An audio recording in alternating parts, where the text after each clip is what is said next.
Itadori en Ma temporada 2 capítulo 19. La mañana en la agencia Camino comenzó con la misma disciplina militar que Edgesot aplicaba a todo. El sol apenas empezaba a entrar por los ventanales del dojo de entrenamiento mientras Yuji se terminaba de ajustar las vendas de las manos. Después de los eventos del callejón y el patrullaje nocturno, el ambiente era sereno.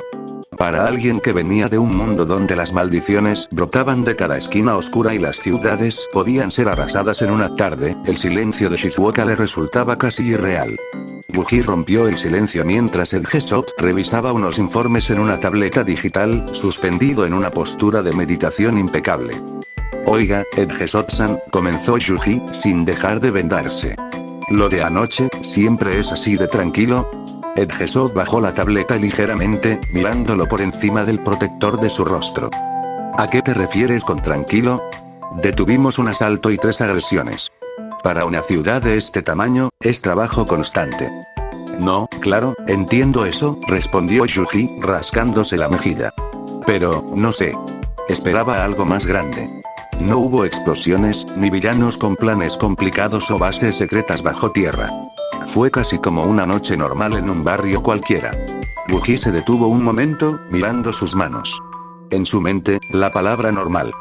Me sorprende que, con tanta gente teniendo poderes tan raros y peligrosos, las cosas no se salgan de control más seguido. Edgesot descendió al suelo con la ligereza de una pluma y guardó el dispositivo. Es una observación válida para alguien con tu experiencia práctica, dijo el héroe No 5. Pero lo que viste anoche no es una coincidencia, Itadori. Es el resultado de décadas de presión constante sobre el bajo mundo. Caminó hacia el ventanal, señalando la ciudad que empezaba a despertar. Actualmente, el índice de criminalidad en Japón se mantiene cerca del 4%. Es una de las cifras más bajas en la historia de la humanidad desde la aparición de los dones. Yuji abrió un poco los ojos. ¿Solo el 4%? Eso es poquísimo. ¿Cómo lo logran? Tiene un nombre. Olmig, sentenció Edgesot. Él no es solo un hombre fuerte. Es un disuasor psicológico. El símbolo de la paz creó una era donde los villanos tienen miedo de salir a la luz porque saben que él, o la red de héroes que él inspira, aparecerá en cuestión de segundos. La paz que disfrutaste anoche es un equilibrio artificial sostenido por su sola existencia. Yuji se quedó pensando en eso. Un mundo sostenido por la espalda de un solo hombre. Era algo noble, pero a la vez, peligrosamente frágil. Ya veo, murmuró Yuji. Así que todo este orden es porque hay alguien en la cima que nadie quiere hacer enojar. Exactamente. Disfruta de la calma, Itadori. Porque cuando el símbolo no está, el 4% puede convertirse en un 100% muy rápido. El dojo de la agencia estaba en absoluto silencio. Edgesot no utilizaba pesas ni máquinas complejas. Su entrenamiento se basaba en la flexibilidad, el tiempo de reacción y la propiocepción. Yuji estaba en el centro del tatami, con el torso descubierto y el sudor recorriendo su espalda. Frente a él, Edgesot ni siquiera parecía estar en una postura de combate. Estaba relajado, con las manos ocultas en sus mangas, pero sus ojos seguían cada micromovimiento de los músculos de Itadori. «Atácame, Itadori», ordenó Edgesot con voz gélida. No te contengas. Si tu objetivo es salvar a la gente ya, debes ser capaz de someter a cualquier oponente en segundos. Yuji no se hizo de rogar. Se impulsó hacia adelante con una explosividad que habría hecho saltar las alarmas de cualquier héroe promedio. Su puño derecho se lanzó en un directo hacia el plexo solar de Edgesot, un golpe que llevaba la inercia de un tren de carga. Pero Edgesot no se movió hacia los lados. Simplemente, se hizo más delgado. En una fracción de segundo, el cuerpo del héroe No 5 se transformó en una cinta de fibras casi invisibles, dejando que el puño de Yuji pasara a través del espacio que antes ocupaba su torso. Antes de que Yuji pudiera ajustar su equilibrio, una de esas fibras le golpeó levemente la nuca. Lento, susurró la voz de Edgesot detrás de él. Yuji giró sobre sus talones, lanzando una patada circular que cortó el aire con un silbido sónico. Edgesot volvió a plegarse, pasando por debajo de la pierna de Yuji como si fuera humo plateado. Yuji se detuvo, respirando con calma pero con la mirada fija en su mentor. Estaba acostumbrado a pelear contra monstruos que devolvían los golpes, no contra alguien que simplemente se negaba a ser golpeado. Tu fuerza es excepcional, Itadori. Probablemente superas a la mayoría de los profesionales en potencia bruta, dijo el Gesot, recuperando su forma humana con una elegancia irritante. Pero la fuerza bruta es un lenguaje que todos entienden. La verdadera maestría es hablar un idioma que tu enemigo no pueda traducir. El Gesot caminó lentamente alrededor de Yuji. No soy el número 5 por nada, muchacho. En este mundo, hay villanos que pueden regenerarse, otros que absorben impactos y algunos que son intocables. La experiencia y los sentidos pueden ganar ante la fuerza bruta. Si confías solo en tus puños, llegará el día en que encuentres algo que tus puños no puedan romper. ¿Qué harás entonces? Yuji apretó los puños, pero esta vez bajó su centro de gravedad y cerró los ojos un instante, tratando de sentir las vibraciones en el tatami en lugar de confiar solo en su vista. Aprenderé a golpear lo que no puedo ver, respondió Yuji con una sonrisa pequeña y determinada. De nuevo, el Gesota sintió una chispa de aprobación brillando en su mirada. Bien. Olvida el daño. Busca el flujo. Si no puedes tocarme, no puedes salvarme. Ven. Yuji se sumergió en un estado de concentración profunda. En el mundo de los hechiceros, leer la chispa de la energía maldita era vital, pero aquí, sin esa muleta, tenía que confiar en la presión del aire, el crujido del tatami y la intención asesina, aunque fuera simulada, de el Gesot. Yuji dejó de perseguir la cinta plateada con los ojos. Se quedó quieto, bajando su ritmo cardíaco. El Gesot se movía a una velocidad supersónica, plegando su cuerpo en hilos más delgados que un cabello. ¡Ay! Un ligero cambio en la corriente de aire a su izquierda. Yuji no lanzó un puño, lanzó un barrido bajo, obligando a el Gesot a saltar, y en ese microsegundo de suspensión, Yuji pivotó sobre su eje, lanzando un golpe de palma abierta hacia donde el Gesot tenía que rematerializarse para recuperar el equilibrio. Por un instante, la palma de Yuji estuvo a milímetros del pecho de el Gesot. La victoria se sentía táctil, real. Una pequeña chispa de satisfacción brilló en los ojos de Itadori. «Te tengo», susurró Yuji. Pero el Gesot no recuperó su forma humana por completo. En lugar de eso, su cuerpo se dividió en cientos de hilos que fluyeron alrededor del brazo de Yuji como si fueran agua, evitándolo por completo. En un parpadeo, el Gesot se reformó justo detrás de la espalda de Yuji, colocando dos dedos firmemente en un punto de presión en la columna del chico, mientras le susurraba al oído con una calma gélida. «Te emocionaste al pensar que ya me tenías, ¿verdad?» Yuji sintió un escalofrío y, por puro instinto de supervivencia, dio un salto hacia adelante para poner distancia, girando sobre sí mismo de inmediato. Estaba jadeando un poco, pero su sonrisa no desaparecía. El Gesot se enderezó, ajustándose el cuello de su traje. Por fuera se veía impasible, pero por dentro, su ritmo cardíaco era más alto de lo normal. Pensamiento de el Gesot. Ese ajuste fue casi instantáneo. No predijo mi posición con la vista, sino con puro instinto de combate. Si no hubiera dividido mi cuerpo en 1000 hilos en ese último momento, ese golpe me habría sacado el aire por completo. Derribarlo va a ser mucho más difícil de lo que anticipé.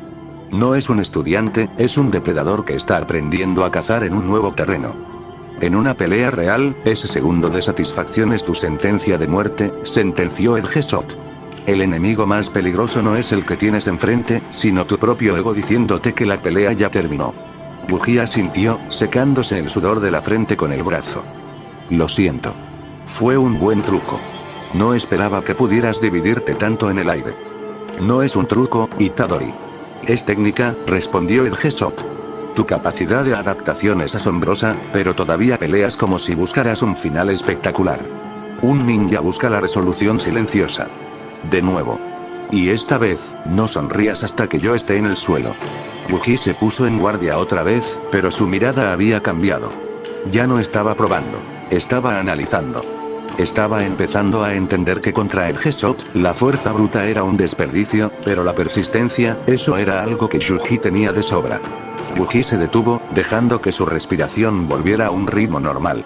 Aunque el entrenamiento era intenso, su cuerpo estaba acostumbrado a castigos mucho peores. Se secó el sudor con el antebrazo y miró hacia la salida del dojo, luego a el Gesot. Una pregunta, el Gesot-san, ¿hoy no patrullaremos?, preguntó Yuji, un poco extrañado por la falta de movimiento. El Gesot se mantuvo en su posición de meditación, flotando apenas unos centímetros sobre el suelo, antes de descender con elegancia. No. Por hoy nos quedaremos aquí, respondió el héroe No 5 con firmeza. Quiero ver de lo que eres capaz cuando no te contienes. Hasta ahora has peleado con el freno de mano puesto, Itadori. Aquí, en este entorno controlado, quiero ver tu verdadero límite. Buggy ladeó la cabeza, confundido. No es que no quisiera entrenar, pero su instinto le decía que la acción estaba afuera. ¿Por qué? Insistió Yuji. ¿No sería mejor aprender mientras trabajamos en la calle? Edgesot caminó hacia el ventanal que daba a la ciudad, observando el flujo ordenado de personas y vehículos. La criminalidad es sumamente baja, Itadori. Los ataques de villanos a gran escala son raros. Ocurren apenas unas pocas veces al mes en este distrito. Siempre hay uno que otro que cree que es más listo que el sistema, pero suelen ser casos aislados, explicó Edgesot sin girarse. En este mundo, la paz no se construye solo peleando. Se construye con la presencia. Buggy frunció el ceño. En su mundo, si no exorcizabas a las maldiciones, estas simplemente seguían matando. No existía eso de disuadir a un grado especial. ¿Por qué es así? Preguntó Yuji. ¿Solo porque Olmigt es fuerte? Dime algo, Itadori. Edgesot se giró para mirarlo. Cuando tú ves una estación de policía en una calle, ¿qué es lo primero que piensas? Buggy se quedó pensativo un segundo, rascándose la nuca. Pues, que hay policías ahí, ¿no? Tal vez, asintió Edgesot. O tal vez te preguntas instintivamente por qué esa zona es tan tranquila. La presencia de la policía y de los héroes es un disipador muy eficiente. La policía se encarga de los criminales comunes, y si la situación se vuelve demasiado peligrosa, los héroes llegamos. Edgesot caminó de vuelta hacia el centro del dojo, señalando a Yuji con un dedo enguantado. La sola presencia de una autoridad reconocida abstiene a la población de cometer actos malos. El crimen no desaparece, pero se esconde porque sabe que las consecuencias son inmediatas y abrumadoras. Como héroes de alto ranking, nuestro trabajo no es solo golpear villanos, sino ser ese recordatorio constante de que el orden prevalece. Buggy asintió lentamente. Empezaba a entender. No se trataba solo de ser un guerrero, sino de ser un pilar. Así que, como afuera está todo bajo control gracias a esa presencia, tengo tiempo para que usted me analice de verdad, concluyó Yuji con una sonrisa. Entendido. Edgesot guió a Yuji fuera del dojo hacia un ascensor privado oculto tras un panel de madera. El descenso fue largo, mucho más profundo de lo que Yuji esperaba para una agencia en medio de la ciudad. Al abrirse las puertas, la iluminación LED blanca se activó automáticamente, revelando un espacio que parecía sacado de una película de ciencia ficción. El campo de pruebas sector 0. Buggy soltó un silbido, mirando la inmensidad del lugar. Era un hangar subterráneo reforzado con placas de fibra de carbono y amortiguadores sísmicos. Había zonas de tiro, áreas de combate urbano simulado y maquinaria pesada de monitoreo. Cielos, ¿cuánto dinero costó construir todo esto? Preguntó Yuji, impresionado por la escala. En su mundo, los hechiceros entrenaban en bosques o escuelas viejas. Esto era otro nivel. Algunos de los beneficios de estar en el top 10, respondió Edgesot con su habitual calma. El gobierno y los patrocinadores invierten mucho en nuestra preparación. Aunque, siendo sincero, casi nunca lo uso. Mi estilo no requiere de grandes infraestructuras, pero para lo que vamos a hacer hoy, es necesario. El lugar estaba diseñado para absorber impactos de gran magnitud. Las paredes no eran de simple concreto, sino de un compuesto diseñado para resistir quirks de tipo destructivo. Edgesot caminó hacia el centro de una plataforma circular donde reposaba un bloque macizo. No era muy grande, del tamaño de un motor de coche, pero su brillo era distinto.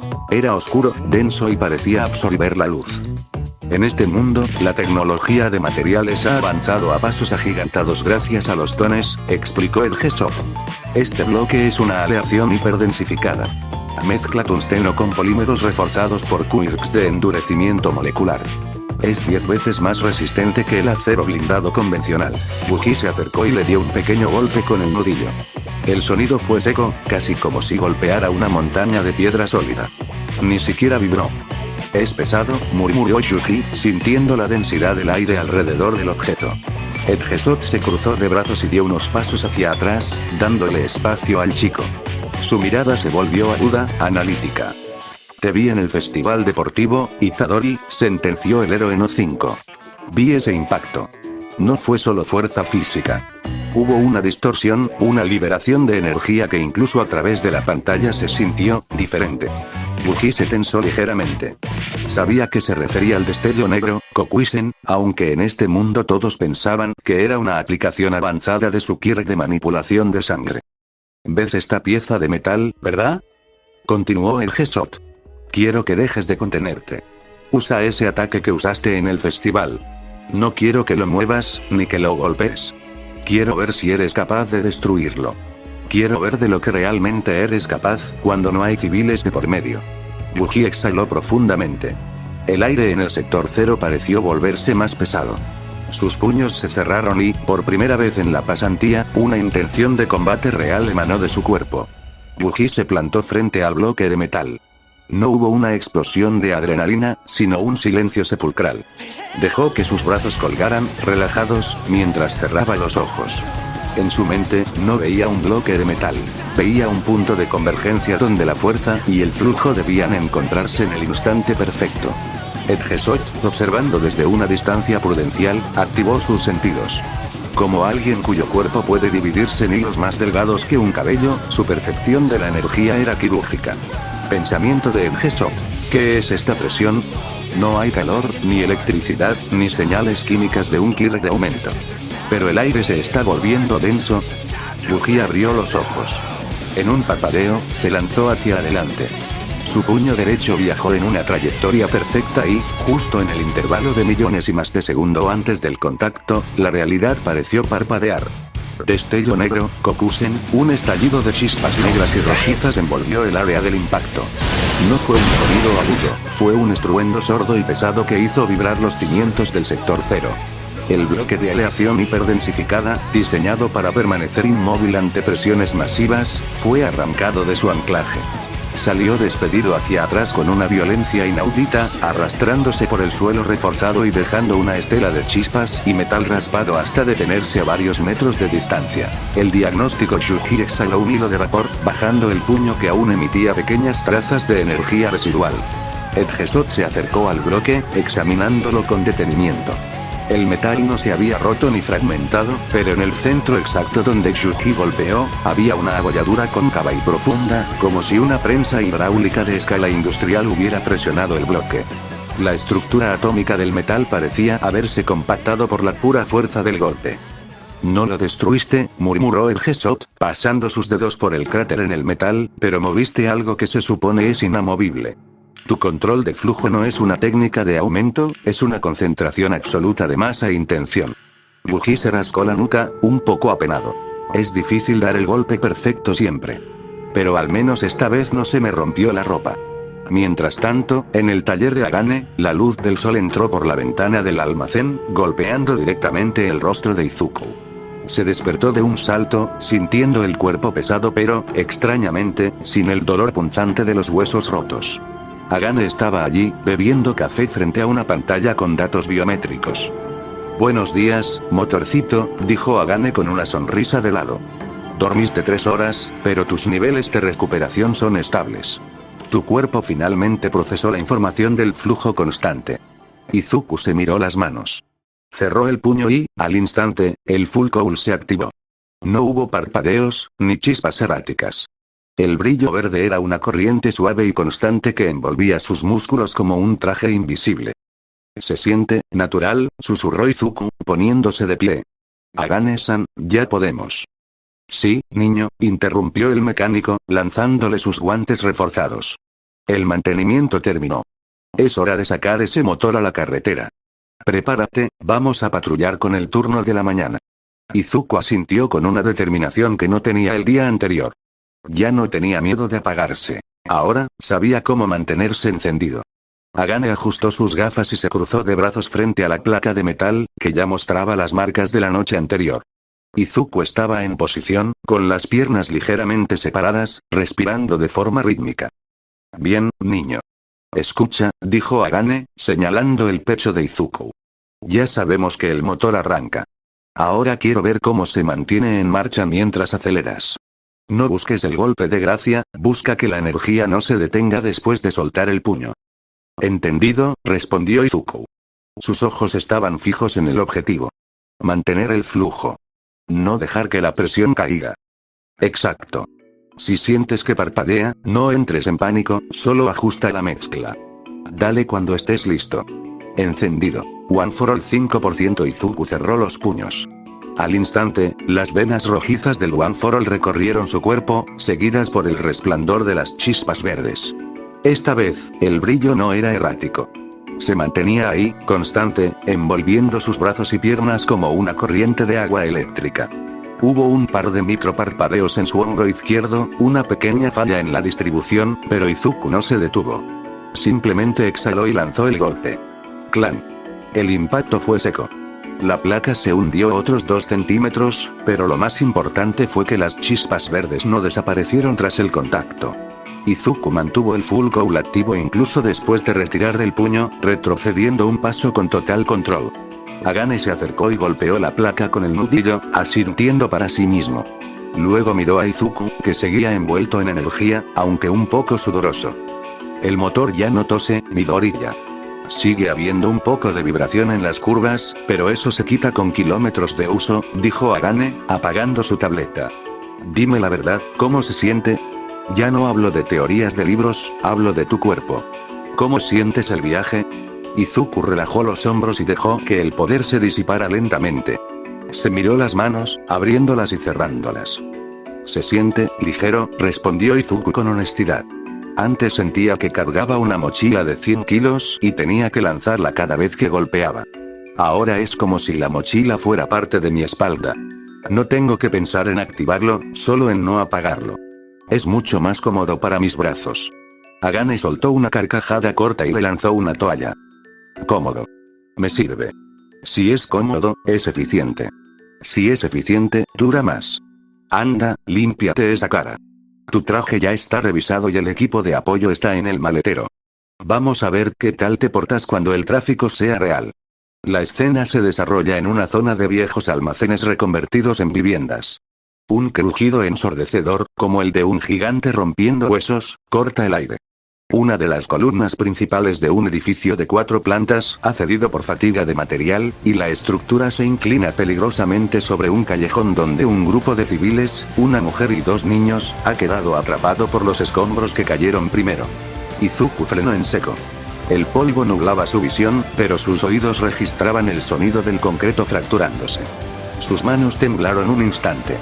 En el gimnasio, el metal era un objetivo. Aquí, el metal y el concreto eran una trampa mortal para personas reales. Midoriya. No te quedes mirando el mapa, el motor ya está en marcha. El grito de Agane lo trajo de vuelta. Agane se ajustó las gafas. Sus ojos brillaron bajo el cristal. Su visión estructural estaba escaneando el edificio. Para él, el bloque de apartamentos se volvió un diagrama de vectores de fuerza rojos y puntos de quiebre amarillos. Escúchame bien, el edificio se va a desplomar hacia el este en menos de 60 segundos. Si intentas sostenerlo desde abajo, te aplastará. No eres All Might todavía. Necesitamos desviar la carga. Ordenó Agane mientras señalaba una viga de acero retorcida que sobresalía del segundo piso. Ese es el eje. Si esa viga se dobla más, el techo colapsará sobre ellos. Entendido. Izuku respiró hondo. Full cowl. Flujo constante. Las chispas verdes estallaron y, esta vez, no parpadearon. Izuku saltó, rebotando en una pared lateral con una agilidad que sorprendió incluso a Agane. Se posicionó justo debajo de la viga maestra que sostenía el voladizo. «Aguanta ahí, Midoriya», gritó Agane desde abajo, moviéndose hacia los civiles. «No empujes hacia arriba, empuja en un ángulo de 45 grados hacia la columna sana. Conviértete en un puntal, no en una grúa». Izuku colocó sus hombros y manos bajo el acero caliente y vibrante. El peso era descomunal. Sintió como sus pies se hundían unos centímetros en el concreto del balcón donde estaba apoyado. Sus músculos gritaron, pero el flujo de energía verde se mantuvo estable, distribuyendo el impacto por todo su cuerpo en lugar de concentrarlo solo en sus brazos. «Agane-san, se está agrietando más», gritó Izuku, con los dientes apretados. «Golpea la junta de la izquierda», le ordenó el mentor. «Un golpe seco, 5% de potencia, ahora. Eso liberará la tensión de la base y nos dará 10 segundos de equilibrio muerto. Confía en el cálculo, niño». Izuku soltó una mano, manteniendo el resto de su cuerpo como una columna humana, y lanzó un golpe corto y preciso a la junta señalada. ¡Clan! El edificio dio un sacudón violento. El metal chilló, pero milagrosamente, el descenso se detuvo.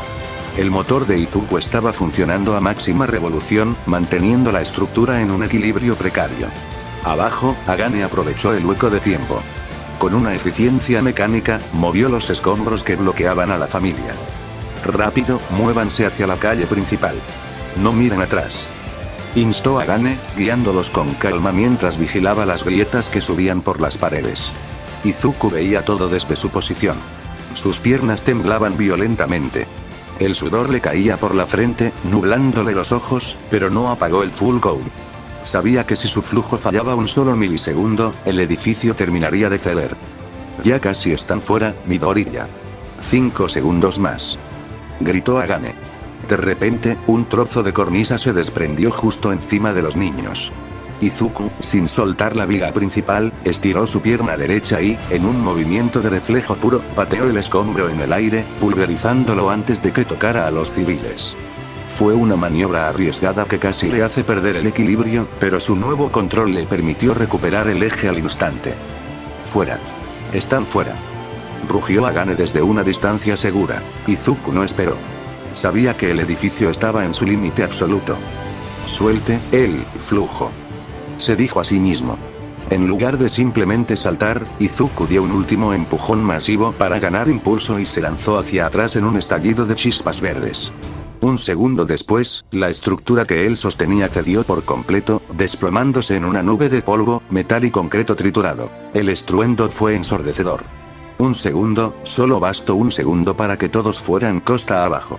Agane cubrió a los niños del polvo. Cuando la nube comenzó a disiparse, todos miraron hacia los restos del edificio. Entre los escombros y el humo, una silueta emergió. Izuku caminaba lentamente, jadeando, con el traje cubierto de ceniza y algunos raspones, pero con los ojos encendidos. Se detuvo frente a la mujer y los niños, que lo miraban con asombro y gratitud. Izuku simplemente les dedicó una pequeña sonrisa cansada y se llevó una mano a la nuca. ¿Están todos bien?, preguntó con voz ronca. Agane se acercó y le puso una mano pesada en el hombro, apretándolo con orgullo. Nada de huesos rotos, niño. Un poco de pintura rayada, pero el motor resistió la carga, dijo Agane, mirando el desastre. Eso fue eficiencia pura. Buen trabajo, héroe. Estado de la misión: civiles rescatados. 3. Estado de Izuku. Agotado, pero ileso. Dominio del full cowl en situación de crisis. Logrado. Lección de Agane. La fuerza sin dirección es desperdicio. La fuerza con estructura es salvación. Minutos después de que el polvo se asentara, la policía y los peritos de seguridad llegaron al lugar. Agane no perdió el tiempo. Mientras los paramédicos revisaban a Izuku, el mentor estaba agachado junto a un trozo de columna partida, frotando un poco de polvo entre sus dedos y mirando con su visión estructural. Arena de mar, gruñó Agane, sus ojos brillando con molestia detrás de las gafas. Estos desgraciados mezclaron el concreto con arena de playa para abaratar costos. Los materiales no son de grado civil, son basura de construcción. Izuku, sentado en la parte trasera de una ambulancia con una manta sobre los hombros, escuchó todo. ¿Arena? ¿Por eso cedió tan rápido? Sí, niño. La sal corroe el acero de refuerzo desde adentro. Por eso el edificio gritaba tanto. La inmobiliaria Cimientos de Oro va a tener un juicio que los dejará en la calle, sentenció Agane. De repente, una horda de reporteros con cámaras y micrófonos rompió el cordón policial. Una reportera con el cabello perfectamente peinado y un aire de superioridad se plantó frente a Agane, ignorando por completo que el hombre acababa de evitar una tragedia. Agane-san. Agane-san. Gritó la reportera. Las cámaras captaron a un menor de edad sosteniendo la estructura. ¿Cómo explica que un estudiante de primer año, que no es un héroe profesional, fuera expuesto a tal peligro? ¿No es esto una negligencia gravísima de su parte? Agane se quedó quieto, suspiró profundamente y se rascó la nuca, mientras miraba fijamente a la cámara con una cara de absoluto fastidio. A ver, señorita, noticias a las 5, dijo Agane con un tono seco. ¿Ve ese edificio hecho por de ahí atrás? Señaló los escombros. Si ese niño no hubiera estado ahí, ahora mismo usted estaría entrevistando a un forense para preguntar por qué hay 3 cadáveres debajo del concreto. Pero las leyes de Dones dicen que... Intentó interrumpir la mujer. Las leyes dicen que mi trabajo es salvar vidas, la acotó Agane, acercando su rostro al micrófono. El chico es mi pasante. Estaba bajo mi supervisión técnica. Si quiere reclamar por la seguridad, vaya y pídale explicaciones a la inmobiliaria que construyó una trampa mortal con galletas y arena. Y dejen de flashear al niño con esas luces, que acaba de cargar 5 toneladas. Largo. Agane prácticamente empujó a la prensa fuera de su vista, dándoles la espalda de la forma más grosera posible. Se acercó a Izuku, que estaba rojo de la vergüenza por la atención. Vámonos, Midoriya. Si nos quedamos aquí, nos cobrarán el estacionamiento y todavía tengo que llenar 3 kilos de papeleo por tu culpa, dijo Agane, aunque le dio un pequeño golpe afectuoso en la cabeza. Pero oye, para ser un niño, tienes buenos pistones. Izuku sonrió, sintiendo que, por primera vez, el peso del mundo no le iba a romper los brazos. Fin del capítulo.